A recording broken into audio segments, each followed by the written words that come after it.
Билимтал коомдук бирикмеси тарабынан уюштурулган мыкты окуучу 2023 стипендиялык кароо сынагын ачык деп жарыялоого уруксат этиңиздер.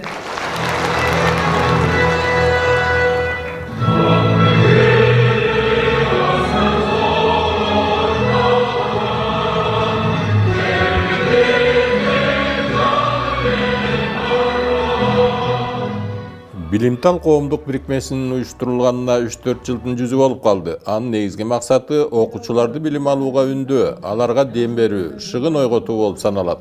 Ошону менен катар эле дээринде бар. Даремети күчтүү балдарды кызматташ өлкөлөрдүн жогорку окуу жайларына жөнөтүү аракеттери да көрүлүп келет. МАДИ деген институтту баарыңыздар жакшы билесиздер. Московский автомобильно-дорожный институт. Ошол жерге Билимтал менен ушул институттун жетекчилиги менен меморандумга кол коюлуп, Талас областы боюнча 25 квоталык орун бюджет тарабынан окутуп берүүгө бизге мүмкүнчүлүк берди да. Ошон үчүн мен сиздерди дагы урматтуу мугалимдер, окуучулар ошолорго үндөгөнгө аракет катары айтып кетким келет. Себеби дегенде биз билим аркылуу күчтүү өнүккөн өлкө куруп алганга мүмкүнчүлүгүбүз болот.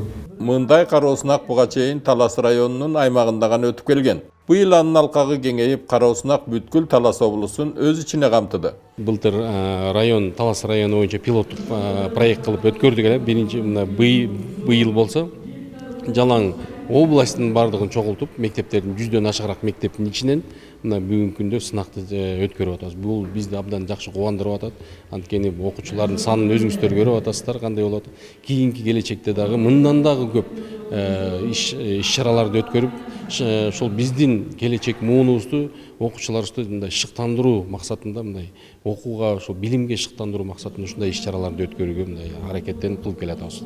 Кыла беребиз мындай иш-чараларды. Аталган облустук кароо сынакка 145 окуучу катышкан. Жыйынтыгында көрсөткүчтөрүнө жараша номинациялары аныкталды. Кароо сынакка жалпы Талас областы боюнча 4 район 1 шаардан 200гө жакын окуучу билдирме берди.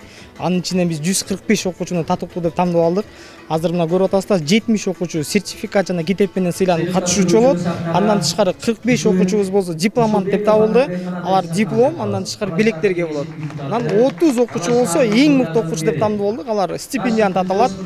Атайын биздин бирикме Нарда грамотасын, мыкты окуучу деген төш белги, анан акчалай стипендияга ие болушат. Албетте мындай самалык окуучулардын келечегине көрүлгөн эле камкордук эмес, ал өлкөнүн келечеги өнүгүүсү үчүн кошулган салым десек болот.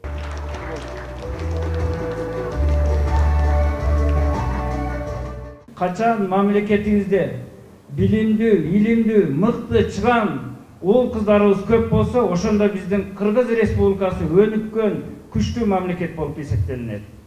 Бул билим тармагы ийне менен кудук казгандай. Соңунда сыйлуу меймандар Жогорку Кеңештин депутаты Бактыбек Чойбеков жеңүүчүлөргө атайын дипломдорду, медальдарды, депутаттын стипендиясын тапшырышты. Иш-чара концерттик программа менен коштолду. Кана балдар, эмесе иш көтөлү. Окуп, билим алалы. Билимге умтулгула. Жүргүлө. Мектеп да бүтүп калды. Мектепке. Жүргүлө балдар.